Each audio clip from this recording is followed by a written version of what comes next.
Hello, hello, hello, everybody. Thank you all for joining in again for another session of Tales from the Pantheon. Today we have Kwame Boler, one of my amazingly good friends. But before we get into that, let me tell you a little bit about what Tales from the Pantheon is. So essentially, we started this series to be able to really give tangible information, no BS, no fillers for entrepreneurs, community builders, and pretty much just ecosystem leaders in general to be able to give them tangible insights into different sectors, spaces, and some really big news for us. Actually, we have done a rebrand for our company, founding Titans, and we are now Titan AI. And so, essentially, what Titan AI is basically being able to help professionals, communities, and organizations to 10x their network and their engagement. And so we're doing that by having a platform that helps with entrepreneurs being, or with, see, I see there I go with the entrepreneur thing, but what is it called? Being able to help with basically finding the right people, businesses, communities, events, and resources. And I want to bring on my co-founder, Brandy, here so that she can say hi. Hey there, y'all. Thanks for being here. Definitely check us out on Titan.ai and you'll see all the things that we have going on. You'll see our community challenge that we just launched. You'll be able to go into and see the different features that we're working through.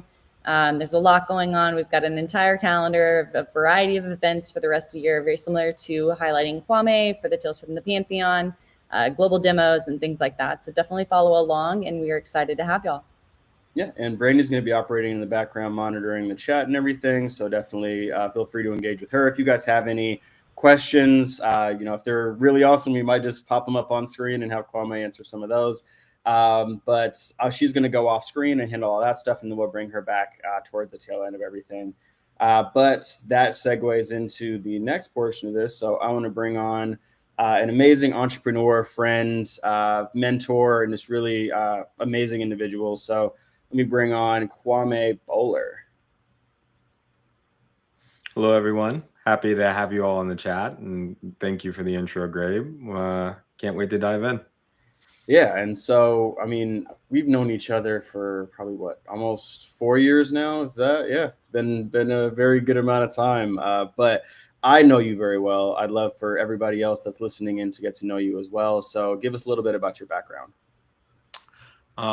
So hello, everyone. Kwame Boler. I'm the co-founder and the CEO of Spritz. Shameless plug for Spritz. It's a vertical SaaS platform that's catered towards the home service economy.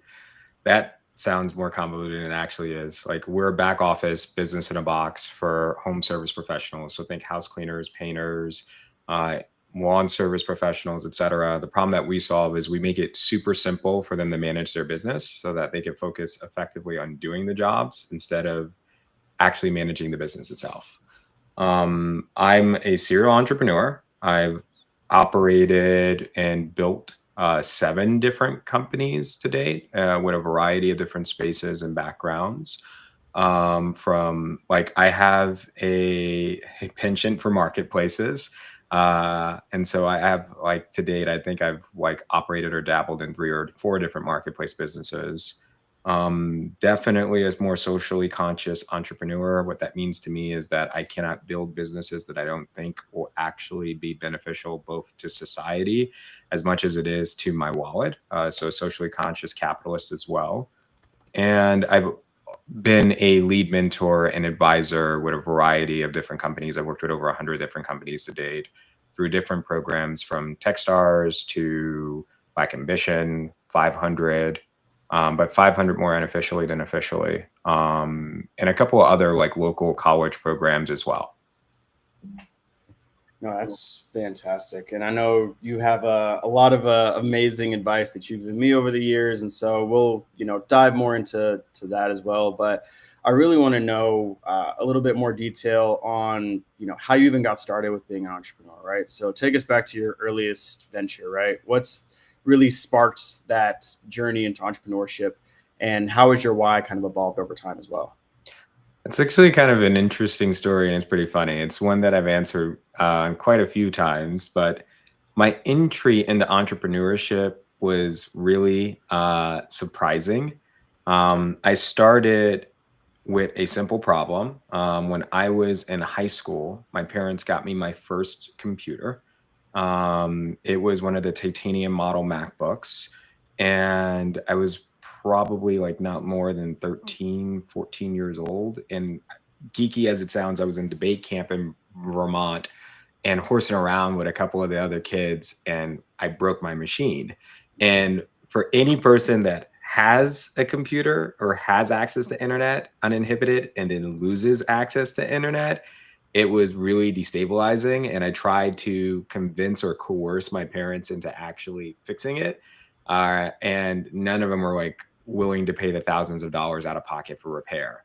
So that was frustrating, but this was also the age of YouTube, also the age of like there weren't like standardized platforms available like iFixit, but there were similar tutorials that existed that included teardowns of my computer model. eBay was really popular, and I was able to recognize that I could access and purchase parts to repair my machine, and then eventually that I could do those things myself. But I lacked the capital to be able to pay for said repairs and the tools to do so. And so I went back to my parents and they shot me down again. And then I noticed in my school, there were a lot of students selling candy, like primarily chocolate, for causes.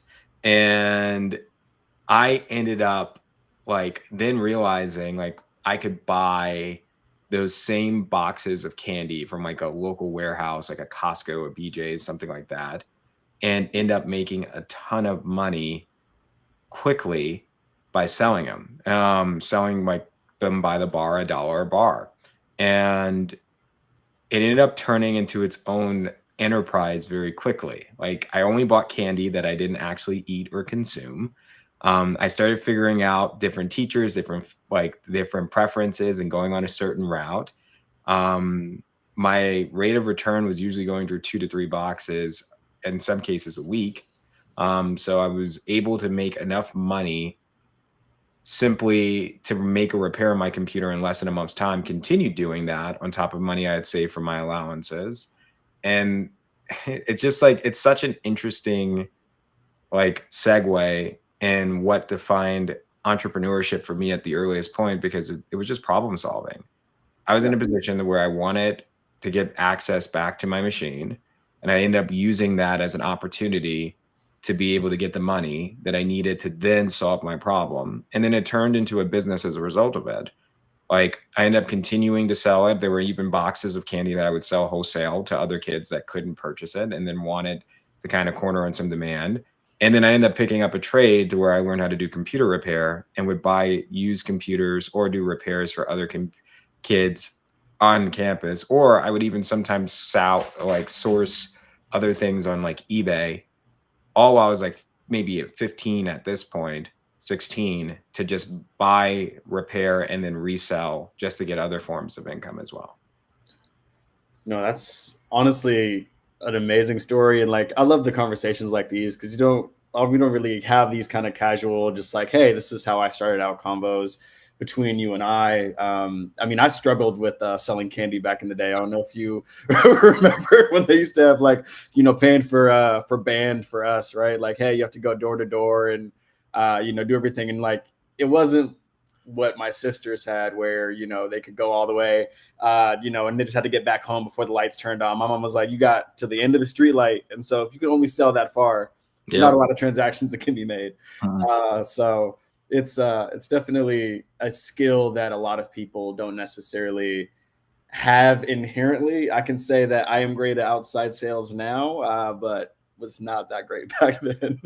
So really good that you had that starting out. And with that, what are some of the lessons and like some of the toughest moments that you've had alongside your journey as an entrepreneur? Because you've also started several ventures as well. So, how do you push through those? One of the biggest learnings that I had to inherit in being a founder is that life happens in parallel.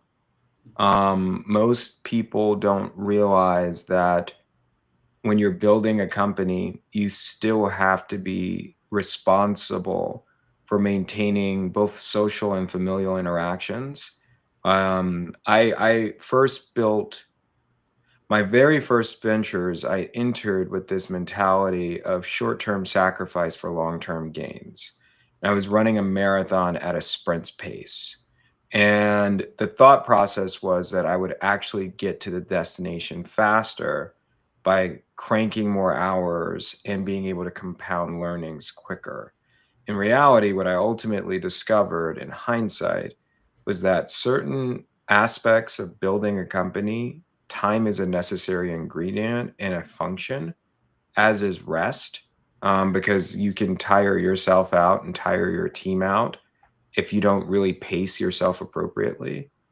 In addition to the fact that if you are still in your discovery phase, you can make a very easy mistake and run in the wrong direction faster just because you're aiming to get to what you suspect to be the final destination as a whole.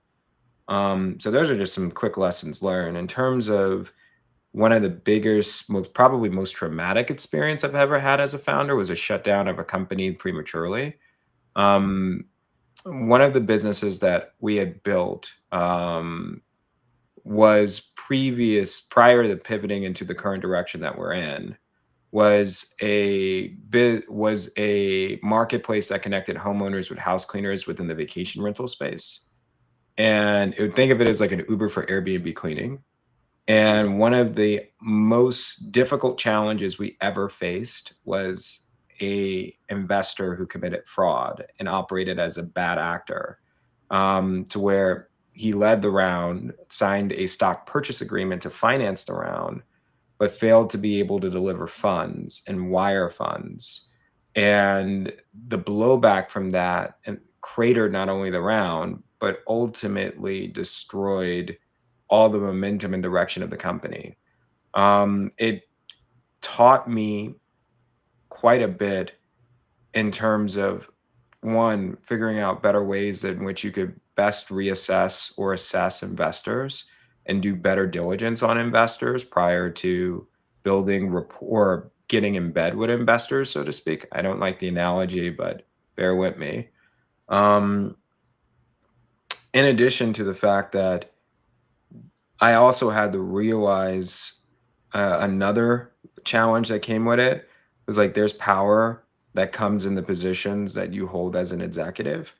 There were certain instances, especially as we started scaling some of the companies and getting the double-digit employees, that I started noticing like a halo effect in terms of my interactions with team members and core team members. Like they didn't see me as a person; they saw me as some like I wouldn't say omniscient person or like a higher being, but I was placed on a pedestal because of the title, and I had to kind of grapple with that. I think it's mainly because my humility and principles just always want to be seen and treated as a person and treated no differently, but also recognizing that the power dynamic is not level. It's like if that person could say the wrong thing or do the wrong thing, as an authority figure, I would have the complete ability to 180 their entire financial position or life. And that was also a hard thing to kind of come to terms and appreciate the gravity of. But yeah, like those are definitely some of the ones that come top of mind. No, I mean you've told me even some of those stories with what happened with that previous investor and everything else. I mean, as I was even looking at our fundraising process, but also even drawing back to getting the proper rest, because I remember this vividly, surprisingly, because I was very sleep deprived. But even during the Venture Fest last year, where I told you, I was like, yeah, no, I'm working about like 20 hours a day right now, just cranking stuff out and getting everything done. You're like, don't do that. Stop. Like, please. Because I was literally getting like 4 hours of sleep per day. And then I was like still going and doing a lot of networking events. Like that was when I was doing like 2 events per day. If not more, and on top of like coding and doing other things. And I mean, you were 100% right. Like you can't get the quality of work out. You get volume, but it doesn't necessarily mean that it's good. Like it's quality versus quantity type of scenario. And then honestly, even then the diminished returns start to kick in to where you're not necessarily even getting the the quantity either, right? Mhm. So I definitely appreciate you for actually, taking the time to kind of give that feedback to me as well, because I mean, it's something that is obvious, but also not obvious, right? It's something that's easily missed for a lot of entrepreneurs, especially at different stages. I know people that have fallen into that trap, whether they're 20 years in versus, this is their first endeavor. Um, I was just gonna add to that. I think unfortunately the culture doesn't reward that behavior, nor is it well encouraged. It's like we're now getting to a point where different entities are starting to do more founder wellness, whether it be founder retreats or introducing more conscious, like wellness components or even metrics within organizations to be more thoughtful of reducing the likelihood of burnout. Um, and it's imperative. Like a really big lesson for me that I would want to impart on others is that you have to learn how to be kind to yourself. Like most founders are extremely hyper competitive by nature. It's like you don't usually enter this type of industry without the expectation or the desire to want to win above all. But if you're not giving yourself the rest that you need to recover appropriately, like a trained athlete or even any other professional, you'll burn yourself out or worse, potentially damage yourself to the point to where it could be career ending. And psychologically, you also in being kind and more pragmatic, both with your expectations and but also with your outcomes. I think it's just as equally imperative that you figure out ways to disjoint yourself from the entity. Many founders end up developing this uniform identity with their own company's brand. And that's especially true with to the CEOs of organizations, to where they sometimes see themselves as synonymous with the brand. And that is also a very unhealthy discourse to have. It goes back to what I was saying earlier, where life happens in parallel. You're going to potentially face different life events, life challenges, health events, health crises, family. My co-founder Claudius, at one point, he lost his father to cancer, and I think one of the memories that was most vivid with me, it was like while his father was on in hospice, he was at his bedside writing code because he felt the weight of his inability to contribute so much that he couldn't fully appreciate or be present in the moment while his father was last on this earth. And that is, even for me as a leader, as I sit back and ingest that, I realize that I was part of the problem there because I was so reliant and created a ecosystem that demanded that level of concentration that it was unfair to all of us involved. And it was unrealistic in terms of how we could achieve success. I mean, honestly, I've experienced, similar aspects as well as I've continued to continue to build Titan AI, right?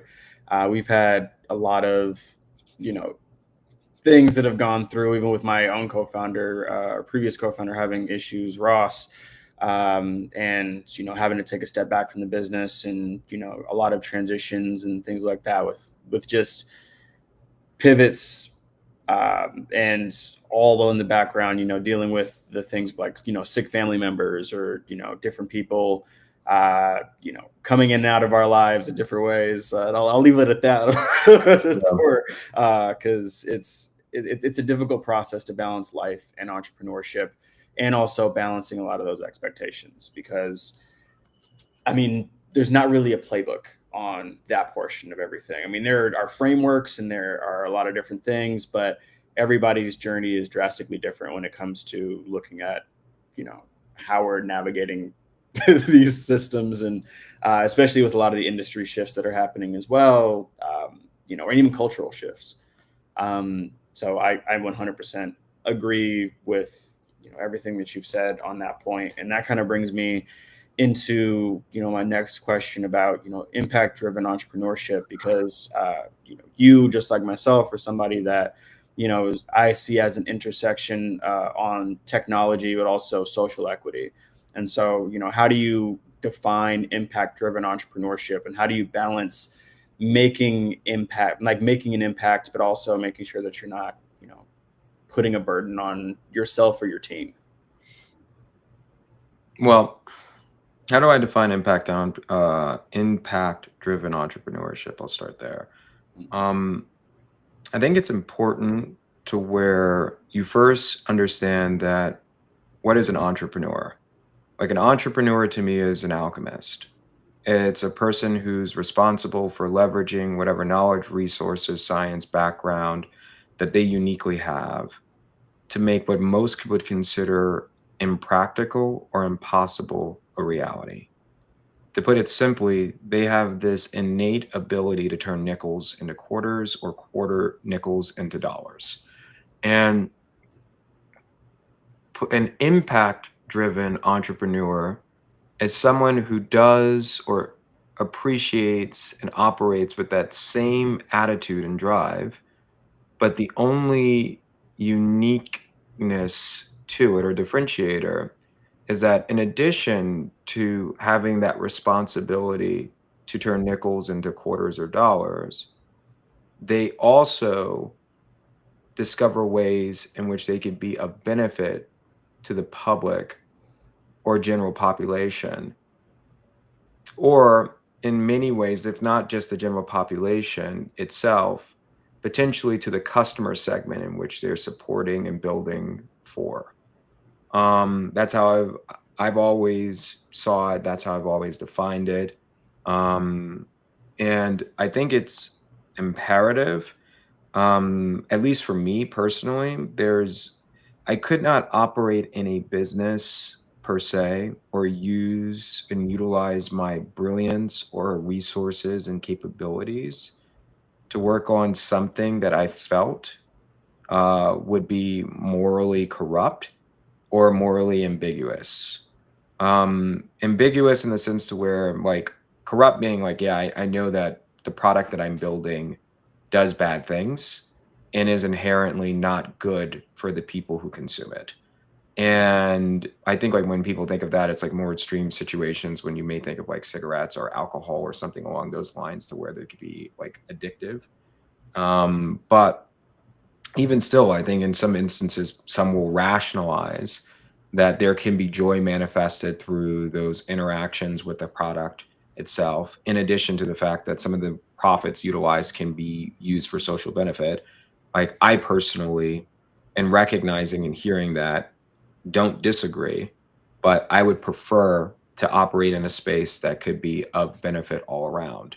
And I don't think that to be an entrepreneur or to be a capitalist is inherently evil, nor do I think that it's like some form of chaotic good. I do think that, or somewhere in between those two spectrums, I think that you could potentially, if you're well intentioned enough and capable enough with resources, find that place in that space to where you can make something that influences change. Maybe I'm a romantic, maybe I'm romanticizing too much, but I see that, there's a social responsibility that exists with people that have this innate ability to produce and create, and to not direct their talent towards making the world a better place. No, I definitely, agree with all of those sentiments all around, and perfectly said as always. But there's another. I want to kind of shift focus a little bit to more about you know your public speaking, and like some of the impact that you've had on media, right? So I know you've been featured as a speaker for global conferences. You personally spoke at South by Southwest this year, and I actually sat in on that panel. It was honestly amazing, showcasing a lot of the different data that you guys did for underrepresented founders. But also, you've been featured in outlets like Forbes, CNN, business journals. And so, what do you enjoy about showcasing your story on print and on stage, and kind of how has public speaking even impacted or shifted the impact for you as an entrepreneur? I think public speaking in general can be a lever or at least a vehicle to introduce your ideas to those that may not naturally get access to them. And so it could be conductive. It could be a conduit that enables you, your brand, or the ideas that you represent to resonate with wider audiences to then be able to get access to more support or more resources as a result of it. And so there's like clear, like direct personal branding benefit that comes with each press release and each publication as being seen as an authority figures within the spaces that I intend to represent. Part of it is for me, it's like a change agent. I want it to be the change or a part of the change, a cog in the change that I wish I could have seen in my career overall. Like from you mentioned the South by Southwest panel to give more context and filler. I spoke with Lance Mason and a couple of other really incredible panelists on whether or not there were capital efficiencies that existed or capital inefficiencies that existed within different underrepresented groups and why. That's a really fair way to say is like if you were to break down the dollar representation of or the flow of dollars and who receives them, is it directly correlative and equal based off of the number representation of demographic within those groups? And it was actually really interesting. There was a lot of learnings that we unpacked in terms of deficits that we were able to identify with certain groups, as well as really interesting trends that kind of came from that. And so I'm happy that you found it really useful. But what was the impetus for it altogether was that we happened to notice that there was this unfortunate misrepresentation that existed within the media regarding the access of capital to underrepresented founders. And quite poignantly, in a panel that I was in the year prior around Black History Month, there was someone in the crowd that had asked us to where we had talked about the death of affirmative action that came as of late because of the Supreme Court vote. And in addition to the alliance and being able to become more prominent in suppressing that, the one person articulated that quotas were a way to promote fairness and build equity. And the question that we were asked was, well, if that's the case, then, we all are hearing that 2% of capital goes to insert underrepresented demographic here. What should that number be? And none of us had an intelligent answer to that question. And then as we continued to kind of look online, we saw that the same literature was being circulated, which was that, less than 2% of capital goes towards this demographic, less than 2% of capital goes towards this. But there wasn't anything that was being instructive or creating some form of goal and saying, well, this is actually what that number should be. And this is where there is a deficit. And this is why there is a deficit. And we thought that from a journalistic perspective, there was a clear opportunity that was being missed in real time because no one was taking the extra step to actually do any form of investigative journalism to assess that and be able to identify some trends. Yeah, like one thing that we looked at the McKinsey reports. One thing that was also interesting was even Doxon had reported that like Black founders or Black male founders were raising more capital at the pre-seed level than white male founders. But their speed to doing so was exponentially longer, or not exponentially, but considerably longer by comparison. And even still, like founding teams that were mixed in terms of ethnicity and gender were raising the most amount of money and still not in the least amount of time. White males were able to successfully raise financing for their pre-seed round in the shortest interval of time by comparison. And that was really something to really unpack. But what was difficult to accept was that no one was reporting that message in any way that was digestible. And And we also really appreciated what Peter from Carta was doing, and kind of not desensitizing, but demystifying a lot of the coded data that was inherent within that platform, and making it available and accessible, and kind of benchmarking both the founders and to investors alike of what current market trends were in different industries. And we wanted to be a similar voice, or at least a step in the right direction of being able to make that message better found, and be able to really understand, without a lens of blame or anger, what changes need to be done, if any, to correct some of the challenges that we're facing in the status quo. Yeah, and it's interesting that you mentioned that. I actually didn't know that was one of the catalysts or the sparks for you guys diving deeper into that data, because I was actually there because I was at the same panel when you guys were talking about like Fearless Fund, and I think Brandon was on that as well. Yep. Yep. Yeah, so I was there in the room for that one as well. Yeah. And I remember the exact question that you were kind of addressing as well, because it was one of those that even stood out to me as we were developing, previously founding Titans before, and how, because our initial ICP was with helping, just the startup ecosystem, specifically startup founders that were pre-seed to Series A. And I even noticed a lot of those different, those same trends as well. But there wasn't really, a real benchmark for, or a real endpoint to, okay, if we've reached this, we have succeeded in getting these numbers to the appropriate points.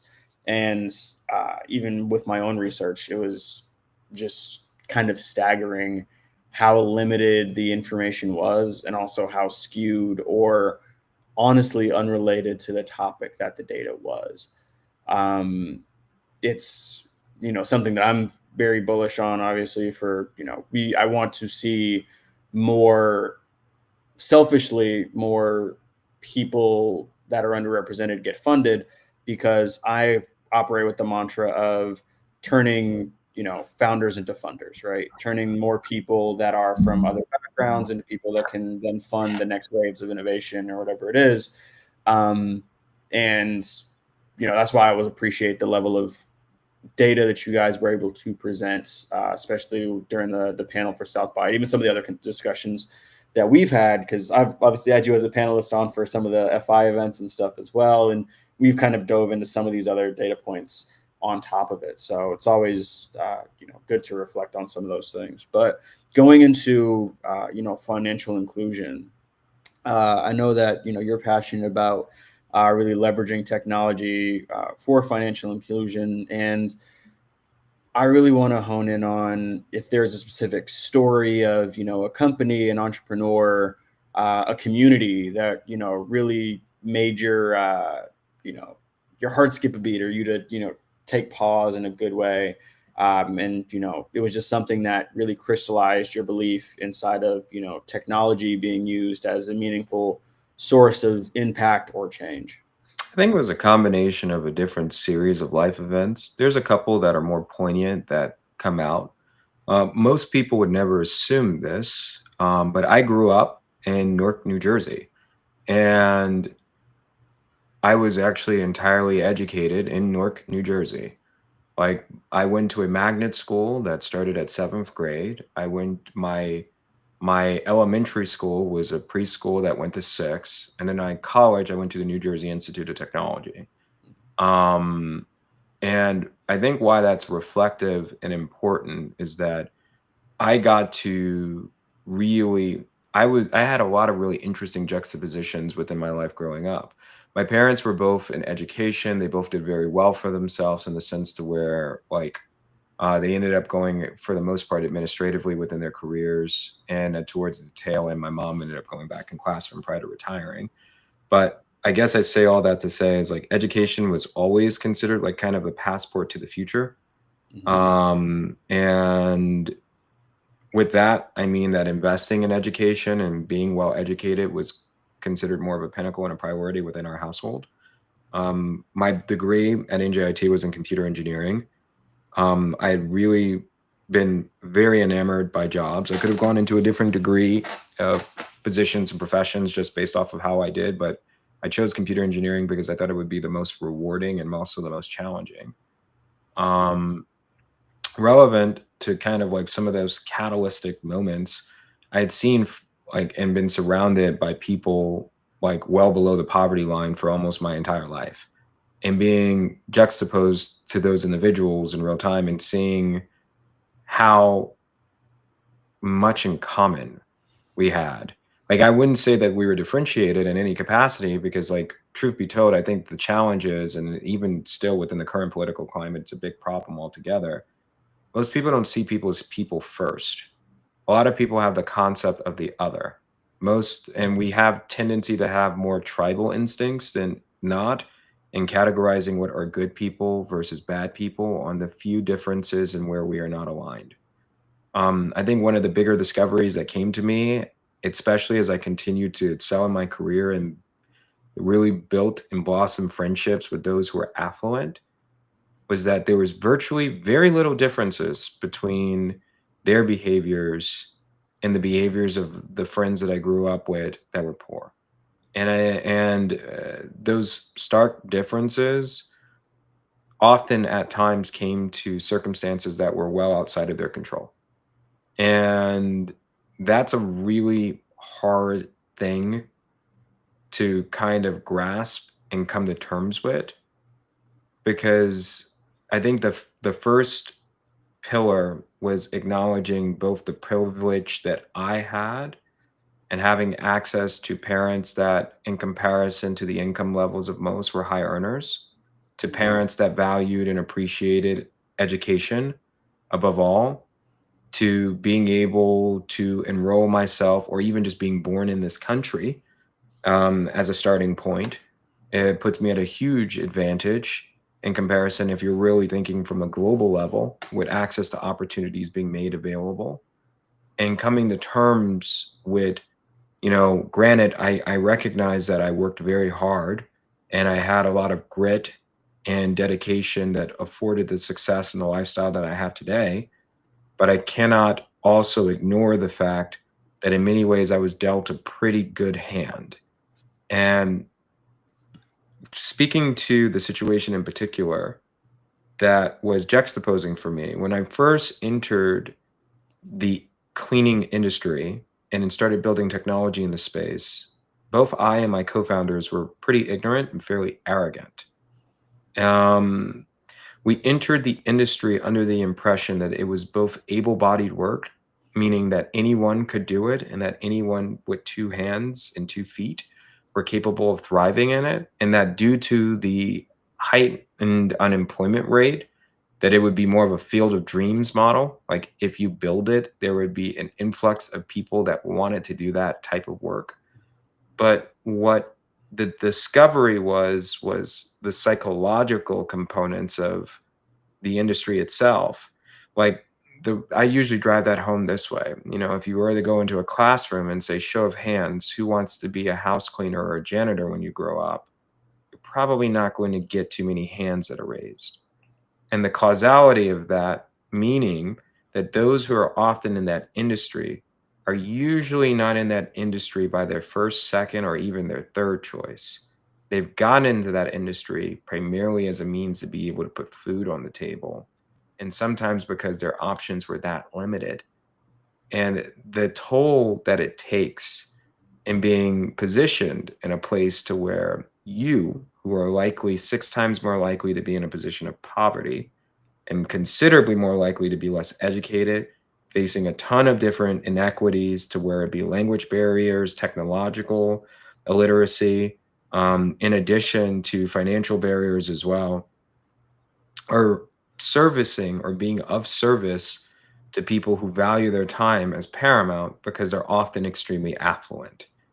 And so you spend your living surrounding yourself, going door to door to homes that you could never, or likely would never, afford to live in. And sitting in that and understanding that was frustrating. And I think what made it even more frustrating was the recognition of how likely many of these people that enter these industries are to be exploited, because we discovered that just within cleaning and janitorial, businesses are 6 times more likely to fail. Um, and there's like a 95% chance that that type of business will fail in year 1. And it didn't make sense because the cost to get it off the ground was really low. And so there were very limited barrier to entries. And the discovery point was, well, a lot of the technologies that have been created that are well established have not been repurposed and built for people who can utilize them to empower themselves. And to put it even more frankly, I think at points in my career in the earliest factor, one of the questions I would get asked most frequently was, not only why does this technology need to exist, but specifically what is kind of like the moat? What's the impetus? Why has no one built something like this? And the sad reality that was even harder to accept was that the people that have the ability and capability to build products like these are almost never the people that conduct the services on your home. And that really bothered me, because as I grew to connect and built relationship as a founder, and as my team and co-founders did as well, not only did we see these as people, but we saw these as mothers, as husbands, as fathers. There was a family in particular that I built a phenomenal relationship, that were a husband, wife, and son that would clean together, where the husband faced health problems and he used to work as a painter, but after a scare was able to change this position and loved what we did because we were so efficient that they were able to finish their days in like 4 to 5 hours and generating several $100s each day and being well compensated enough to support their family of 3. Like, to the point that they actually faced challenges for the first time to where they had to pay a large sum of taxes. And I think that was also another problem. We had really come to realize that there were people that often exploited those that were doing the work itself, simply because they lacked the capability to know how to manage it. It's like, it was unfair for an entity to thrive and take sometimes as much as 40% of the take rate to send 2 to 3 different people that would then do the job itself. And that we just thought was wrong on all parties. The consumer is now paying a much higher fee to a person that I wouldn't say effectively is operating as a pimp, but like in many ways was leveraging and exploiting the labor capabilities without giving them, and when I say them, the people performing the service, the income that they were entitled to. Not in a sense to where they got the lion's share, but they definitely truly got access to the majority. And so the combination of all of those things is really what principled both myself and my team and founders to really want to ensure that if we were building something, it would be at the greatest benefit to actually making that industry more meritable. No, I mean, even that the space is extremely interesting, simply because, I mean, even I worked previously within like carpet care restoration, and we've had some discussions about that in the past. But I mean, I was on the opposite end, right? I was the back office guy that was making sure that software was hooked up correctly. I was basically the implementation specialist, and I was running a lot of the operations for making sure everything was running smoothly on that end. But it's interesting hearing the stories of people within the space and how they got there, why they stay within those spaces. Because even when I learned about, how much some of our workers were making, I was like, this is ridiculous. And I had brought it up to the owners, to like, I know how much we're bringing in. I know how much these guys are making. What's what's going on here? And but I mean, to certain points, and this is not to diminish any point, because I do believe that there are drastic inequalities, but it comes back to us being business owners and entrepreneurs, because that was one of the moments where I noticed okay, there are other things the business has to pay for, like, Mhm. making sure that these drivers are insured, making sure that, the trucks and the utilities and, the fans and the wands and the brushes and all the things are used, the chemicals, like there are other inherent costs. There's considerable overhead. Yes. There's a But considerable degree of overhead that exists, which and, like, also, at the same time, the business owner themselves has to be able to heavily collect a salary. Mhm. But I think the disposition between the type of homes, typically, that the owners would hold versus the types of homes that their employees would hold. It's drastically different. Yeah.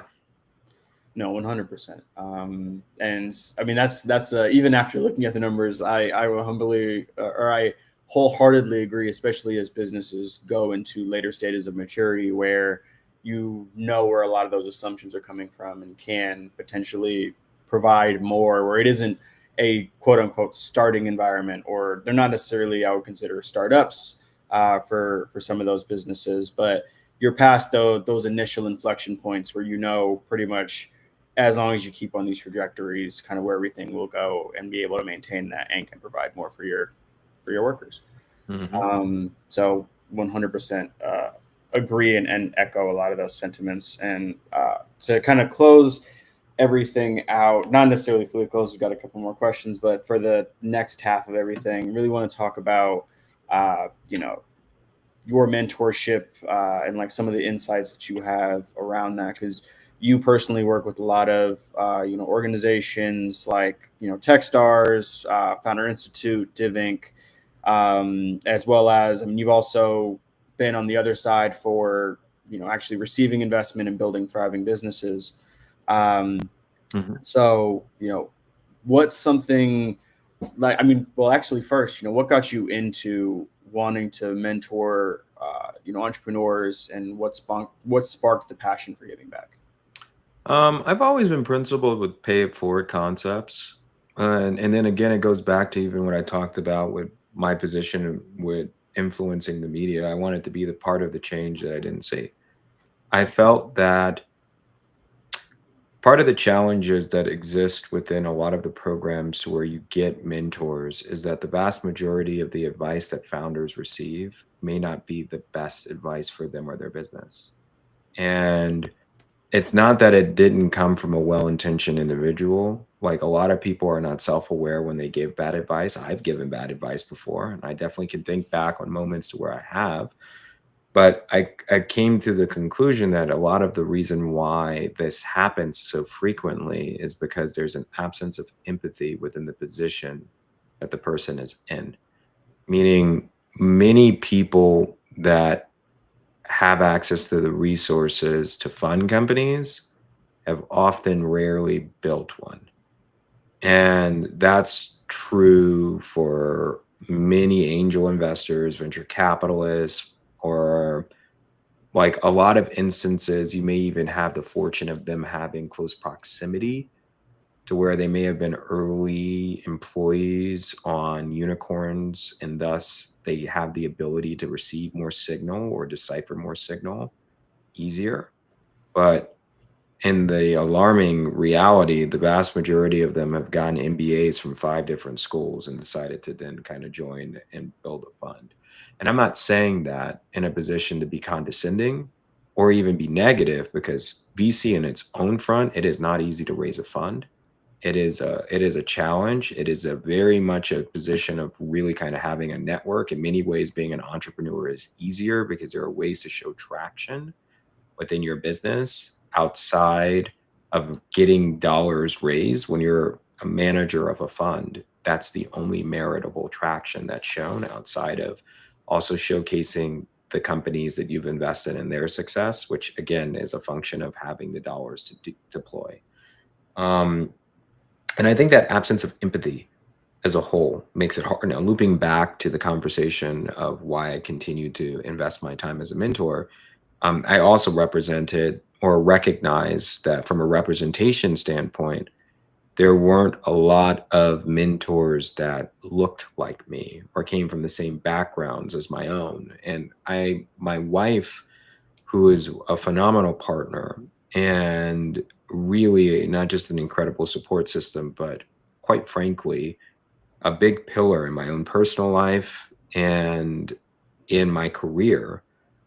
For her, she taught me early enough something that I never faced, which was for her to believe something was possible, she needed to see it. And it wasn't that she lacked vision, but sometimes it's really easy to create mental prisons on what you can and cannot do based off of your perception of what has been done before. I've never boxed myself in that way. I was fortunate enough to have had parents that invested in making sure that my mind was as free as possible, and then developing the mentality that anything that anyone has done to date, I too could achieve with time and enough resources. But for her, she was like, no, for me, it's difficult for me to see it being possible if I can't see someone that looks like me in the same space, because then it's difficult for me to even want to take the attempt. Even if I'm confident in the direction, I'm concerned with taking the step because I'm uncertain that it will pan out for someone that really resembles me.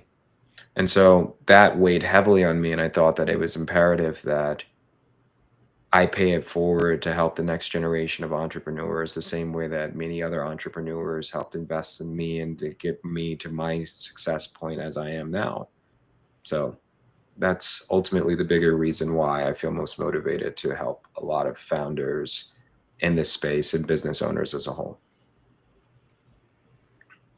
No, that's perfect. And I know we're getting short on time here, so we're gonna pop into the basically the final half of everything, and then I have one more question after we do this. But I want to basically do a lightning round with you, where we give some quick responses on a couple of questions that I feel like would be really useful for our audience. So let's start this off. So what's one book you think every entrepreneur, community builder, or professional should read? Peter Thiel's 0 to 1. I think that is probably the first book that anyone in this space should read. I've read it now 5 times. Anytime that I'm starting a new venture, I reread it. Perfect. And then next question, favorite failure that turned into a blessing? Favorite failure that turned into a blessing. I know that one might be a harder one, yeah. No, I think, well, for starters, I do really appreciate the direction and where we're going. I wouldn't categorize it my favorite because of the pain and the therapy that went to get us to where we are, but I'm very happy with where we are. And I think that the opportunity and the potential that it has upon achieving the success trajectory that we're on is much more massive in comparison to what we used to do. And so I guess in some ways it could have been a blessing in disguise because it's infinitely more scalable and considerably more manageable, but it definitely came with some scar tissue. Yeah, no, I feel that on a spiritual level. But next one, what's a cold email or DM that you responded to that either changed your trajectory or at least had a memorable impact for you?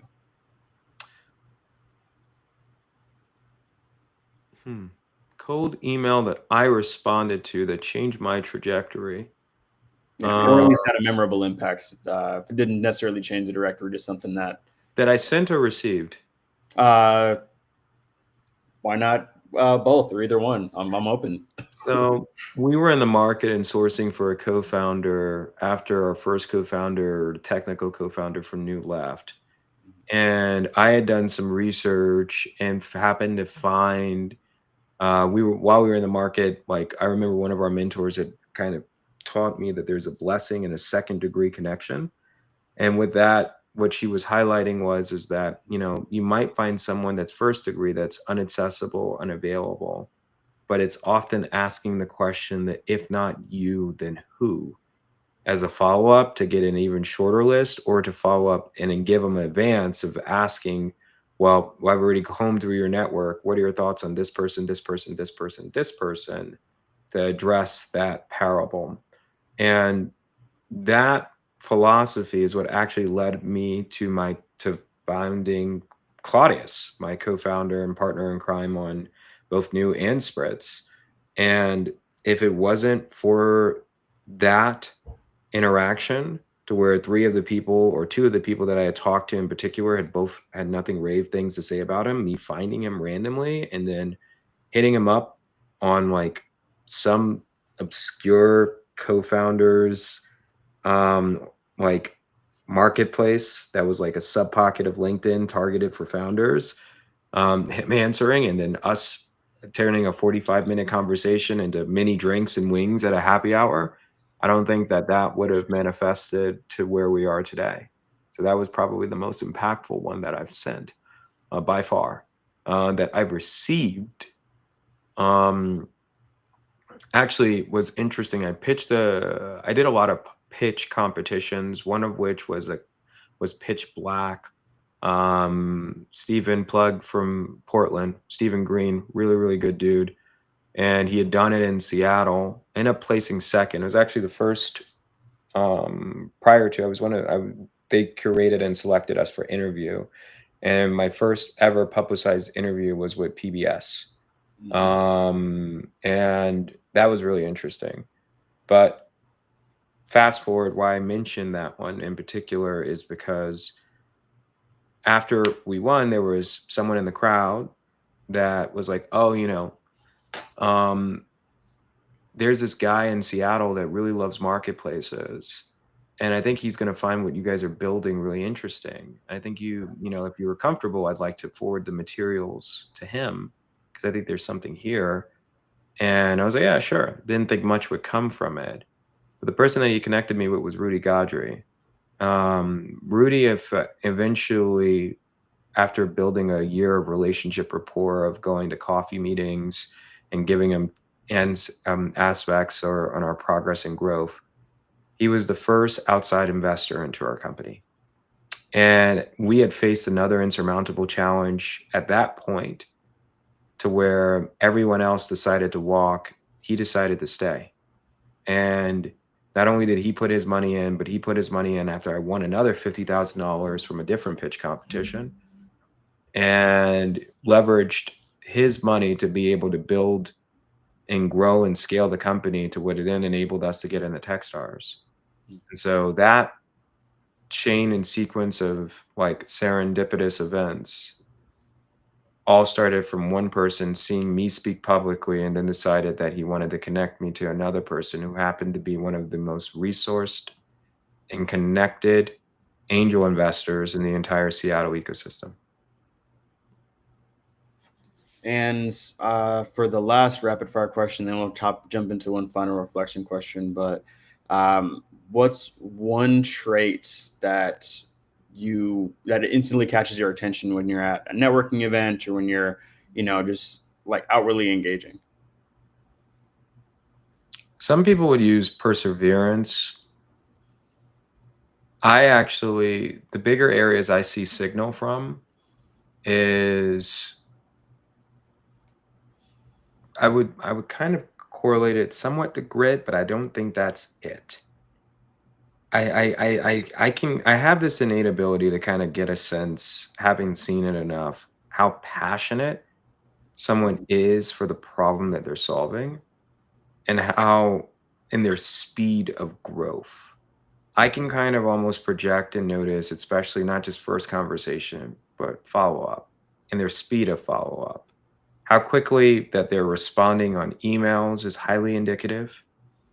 How quickly they are to like follow up and navigate follow-ups is really interesting. That level of persistence, that hunger, that ambition, that more than anything is where I would say like I've seen the difference in terms of success trajectory versus those that fail to be able to grow. Like you have to want it, and you can really get a sense for those who do versus those who aren't necessarily doing this for their hobby, but their heart's not in it. And they're just thinking that this is the right move versus this isn't what they want or need to exist above all. And then jumping into the question that we ask on every single session, granted in different variations depending on who we're talking with, but what's one thing that you wish every business leader knew about, but they often don't? What is one thing that I wish every business leader knew about, but doesn't often? There's a lot to unpack there. Right.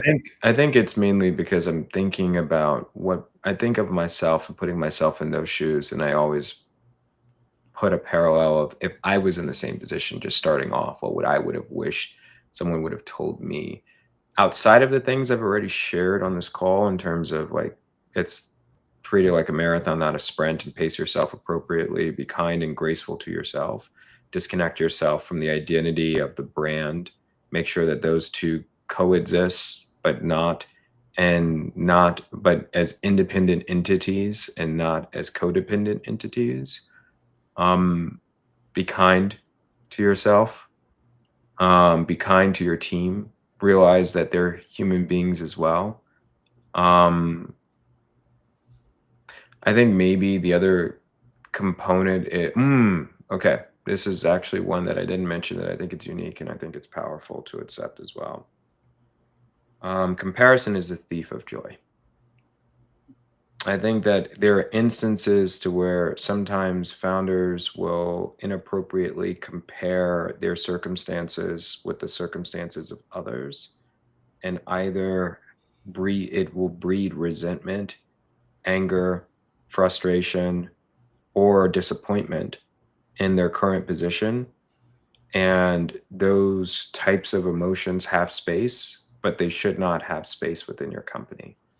And I think it's more important for founders to focus on, and their teams collectively, to be more intentioned on where they are and where they want to be than trying to compare where others are, unless it's directly impactful for the actions that they take, or there's some form of competitive element. It very rarely does good. And similarly, in that same vein, someone else's success is not your shame or vice versa. Just because someone else is doing well does not mean that you're doing poorly. And just because you're doing well doesn't mean that they're doing poorly. You guys are each on independent, concurrent journeys and at different phases. And life is a bit of a roller coaster. So please make sure that you're kind and compassionate to those within your sphere of influence, because you don't know what they're going through, let alone to where you would like the same treatment to happen and come back to you if you were ever in the similar position to where you now are down and they're up. No, that's a perfect sentiment to end on. I actually did a post about that a couple of weeks ago, very recently, because I realized that I was falling into that exact same mindset at certain points, even last year. And I think maybe we'd even talked about some of that stuff at a certain point too. And so basically outwardly talking about like avoiding that, because after you take those chips off of your shoulder, the growth is really limitless or endless for a lot of things too. And then you start to realize how many things were weighing you down just because you're spending a lot of time comparing versus just running your own race, right? But how can people connect with you?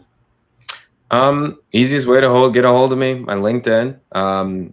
If you send me a LinkedIn message, please send me a LinkedIn message explaining how you know who I am. I very rarely, if not ever, connect with people that I don't know. That doesn't mean that I won't, but I need to know exactly how I can connect with you or how I can be of help with some context in the message. Outside of that, you can get a hold of me on my website, my first and last name, or go to kwame.ceo, www.kwame.ceo, and it's another way to learn a little bit more about what I'm working on, what I'm building. Perfect. And then obviously want to highlight the company. If you want to give a brief 1 to 2 sentence again so everybody remembers what you guys are building at Spritz. Yeah, so Spritz is a back office business in a box for home service professionals. Our primary or evangelist customer segment is house cleaners. In addition to the nearly 4,000 house cleaners that we have signed up to get access to our platform, we built a simple marketplace called HireCleaner.pro that's being powered by our technology. If you visit the website and need your home cleaned, you can get a quote in less than a minute. And opt to move forward and get one of the service professionals to clean your home. Perfect. And no, thank you so much for coming on today. I really appreciate it, man. This has been an amazing conversation as always. Good to actually have you, I guess, in the formal environment. I know we've had a lot of interesting one-on-ones, and you're one of the people that honestly is able to articulate my business better than I can and everything else. So it's always great to be able to learn from you and learn about you. It's truly a blessing to be able to have had you on today. And going into the closing on us. So I am Gabriel Rucker and I'm the CEO of Founding Titans, or used to be Founding Titans, now Titan AI. See, it's just flows so naturally. But so we've rebranded to Titan AI, and essentially our platform is built to be able to help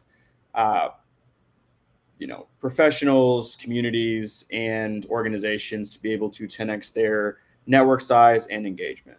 And so essentially how we're doing that is being able to find the right people, businesses, communities, events, and resources for our users, as well as community management, event management, sponsorship management, which a lot of platforms don't have and we're building out. So I know a lot of community builders specifically have requested that, and that's a feature that's coming.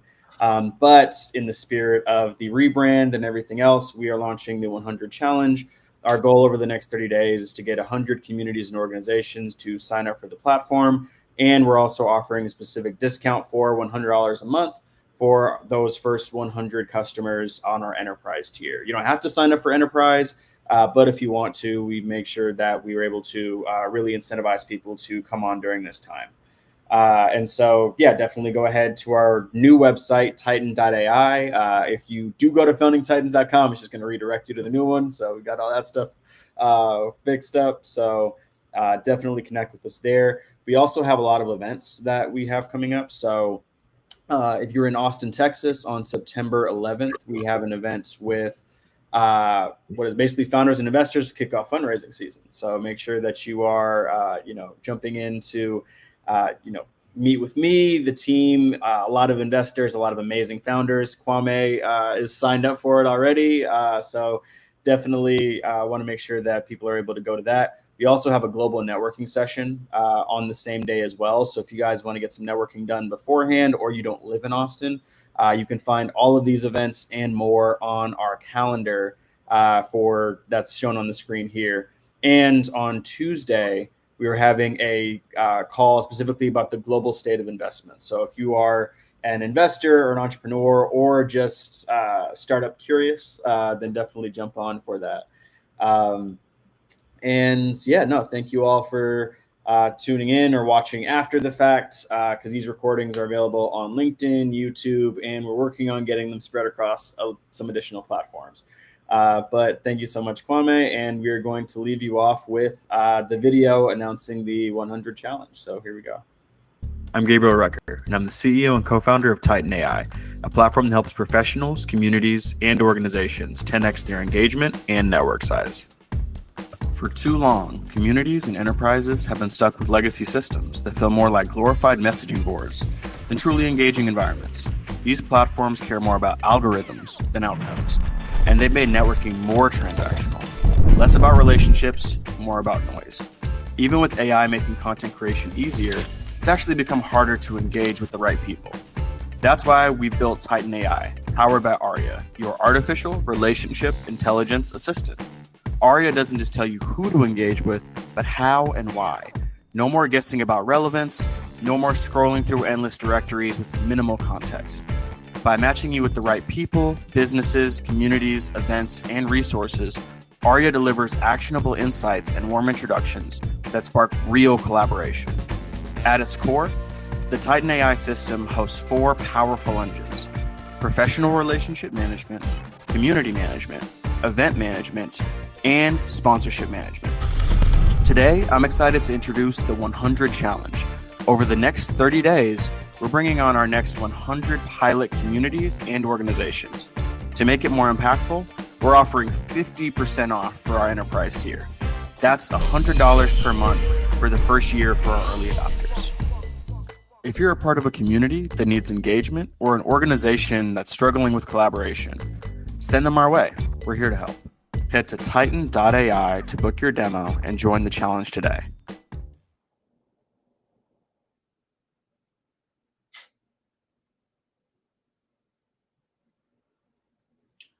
You're muted. Haha. Thank you all for joining in, and we'll catch you next week. Thank you.